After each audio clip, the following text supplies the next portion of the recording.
এবার নবী বলেন ওয়া ইন্নাল আবদাল ফাজিরা, পাপাচার বান্দার যখন দুনিয়া থেকে বিদায় নেওয়ার সময় হয়, নাজালাত ইলাইহি মালাইকাতুম মিনাস সামা, ওই বান্দার সামনেও হাজার হাজার ফেরেশতা উপস্থিত হয়ে যায়।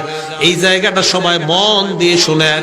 ওই বান্দার সামনে যারা আসে, সুদুল ওযু, চেহারাগুলা ভয়ঙ্কর কালা, সব ফেরেশতারা ভয়ঙ্কর একটা রূপ নিয়ে আসবে। ফেরেশতাদের সাথে কি থাকবে? নবী বলেন মাকুবুল মাসু, সালার বস্তা থাকবে, সালার চট। ওই সালার বস্তা নিয়ে উপস্থিত হয়ে তারা অপেক্ষা করতে থাকবে। মালাকুল মাউত তার মাথার কাছে আসবে। মালাকুল মাউতকে দেখে ভয়ঙ্কর আকৃতিতে তাকে দেখার পর ওই বান্দার কাঁপন শুরু হয়ে যাবে। মালাকুল মাউত তাকে ডাক দিয়ে বলবে আইয়াতুহান নাফসুল খাবিসা, হে খারাপ আত্মা উখরুজি, তুমি বের হও, ওই রবের দিকে বের হও যে রব তোমার উপর রাগান্বিত। বলেন নাউজুবিল্লাহ। আত্মাটা কিভাবে বের হয়? নবী বলেন একটা ভিজা রুয়ের ভিতর রড তোমরা রাইখা, ওই রড গুলা অনেকগুলা ভিজা রুয়ের নিচ থেকে রড গুলা যেভাবে তোমরা বের করবা, রুইগুলা ছুটায় ছুটায় বের করা লাগবে। আরেক বর্ণনায় এই প্রত্যেকটা পশমের গোড়ায় গোড়ায় কাঁটা দিয়ে ভয়ঙ্কর আঘাত করলে যেইভাবে কষ্ট হয়, ওই বান্দাকে ওইভাবে কষ্ট দিয়ে তার আত্মাটা বের করা হবে। আত্মা বের করার পর সামনের ফেরেশতারা বলবে সালার বস্তার মধ্যে আত্মাটা দিয়ে দাও। ওই বান্দার আত্মা সালার বস্তায় দেওয়ার পর ওই বস্তা পেঁচাইয়া আসমানের দিকে রওনা করবে। ফেরেশতারা নাকে হাত দিয়ে বলে কার আত্মা কোথায় নিয়ে যাও? এই আত্মার গন্ধে আর আমরা সহ্য করতে পারি না, তাড়াতাড়ি এই আত্মা এখান থেকে সরাও। প্রথম আসমানের কাছে যাওয়ার পর আল্লাহ বলবে এ ফেরেশতাদের দল, এই বান্দার আত্মা আসমানে উঠানোর কোনো দরকার নাই। উকতুবু কিতাব আব্দি ফি সিজ্জিন, আমার বান্দার আমলনামা সিজ্জিন নামক জেলখানায় লিপিবদ্ধ করে দাও। এবার বান্দার আত্মাটা তার কবরে, তার দেহের মধ্যে ঢুকা দাও। আত্মা তার কবরে দেওয়ার পর ফায়াতিয়ানিহি মালাকান, দুইজন ফেরেশতা আসবে। তাফসীরের কিতাবে আসছে ভয়ঙ্কর রূপ ধারণ করে আসবে। তাকায় দেখবে মাথার চুলগুলা পায়ের মধ্যে পড়ছে, দুইটা চোখে 12টা চোখের মতো মনে হবে, ভয়ঙ্কর চোখ। এত ভয়ঙ্কর আকৃতি নিয়ে তাদের সামনে আসবে। ওই বান্দাকে ডাক দিয়ে বসায়, বসানোর পর তাকে 3টা প্রশ্ন করে। ওই বান্দা জবাব দেয় হা হা লা আদরি, প্রশ্নের জবাব আমার জানা নাই। 3 প্রশ্নের জবাবে বলবে প্রশ্নের জবাব আমার জানা নাই। এই কথা বলার পর ফেরেশতারা বলবে আলাম ইয়াতিকুম নাযীর, তোমার কাছে কি কেউ দাওয়াত পৌঁছা দেয় নাই? কবরের মধ্যে আসতে হবে এমন দাওয়াত কি তোমাকে কেউ দেয় নাই? ওই বান্দা জবাব দিবে দাওয়াত দিয়েছে, দাওয়াত আমি গ্রহণ করি নাই। আল্লাহ বলবে কাযাবা আব্দি, আমার বান্দা যা বলছে সব মিথ্যা। বলেন নাউজুবিল্লাহ। এবার আল্লাহ বলেন আফরিশুহু মিনান নার, তার কবরে জাহান্নামের বিছানা বিছায়া দাও। ওয়ালবিসুহু মিনান নার, তার কবরে জাহান্নামের পোশাক পরায়া দাও। ওয়াফতাহু লাহু বাবান ইলান নার, তার কবর থেকে জাহান্নাম পর্যন্ত দরজা খুলে দাও। মুসলমান একবার চিন্তা করেন, আমার আপনার মৃত্যু হওয়ার একটু পরেই মাটির নিচে, হ্যাঁ, মৃত্যু হওয়ার একটু পরেই তো আমাকে আপনাকে রেখে আসবে।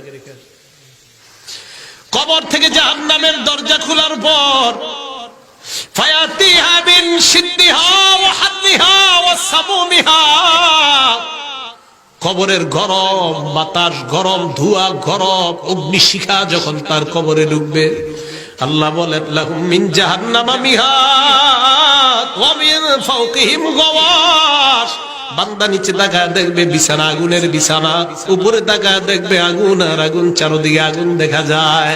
এই আগুন দেখা যাওয়ার অবস্থায় এক বর্ণনায় আসছে যারা নামাজ পড়ে না, কবরে যাওয়ার সাথে সাথে 1 নাম্বার কবর তাকে 2 দিক থেকে চাপ দিবে, তার শরীরের হাড্ডিগুলো একটা আরেকটার মধ্যে ঢুকে যাবে।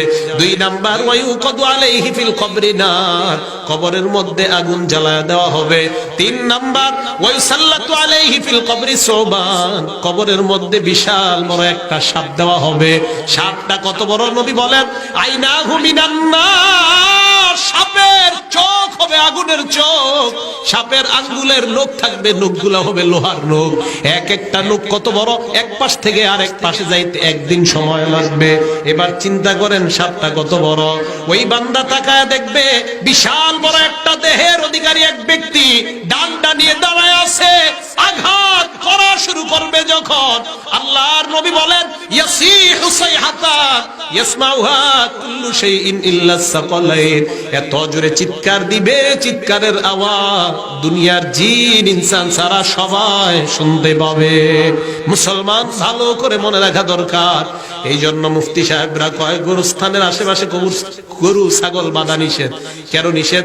গরুস্থানে যদি আযাব হয়, কোন কবরে জানি আযাব হয় আল্লাহ ভালো জানে, গরু ছাগল লাফালাফি শুরু করে দেয়। কারণ জিন আর ইনসান ছাড়া সবাই কবরের আযাব বুঝতে পারে। আল্লাহর নবী তাই কবরের সামনে বসে বললেন এই কবরের আযাব থেকে আল্লাহর কাছে পানাহ চাও। কেন বললেন? নবী বলেন কবর আমাকে আপনাকে সকলকে, ওনাকে ওনাকে আমাকে আপনাকে সকলকে বলে আনা বাইতুল গুরবা, আমার ঘরে আসার আগে ভেবে চিন্তে আসবা আমি কিন্তু অপরিচিত ঘর, আমার কাছে আসার আগে চিন্তা ভাবনা করে আসবা। 2 নাম্বার বলে আনা বাইতুল ওয়াহদা, আমি হলাম একা থাকার ঘর, আমার কাছে আসার আগে চিন্তা ভাবনা করে আসবা। 3 নাম্বার কবর বলে আনা বাইতুদ দুদ, আমি হলাম পোকামাকড় সাপ বিচ্ছুর ঘর, আমার কাছে আসার আগে চিন্তা ভাবনা করে আসবা। 4 নাম্বার কবর বলে আনা বাইতুত তুরাব, ফাইনাল কথা আমি মাটির ঘর, আমার কাছে আসার আগে চিন্তা ভাবনা করে আসবা।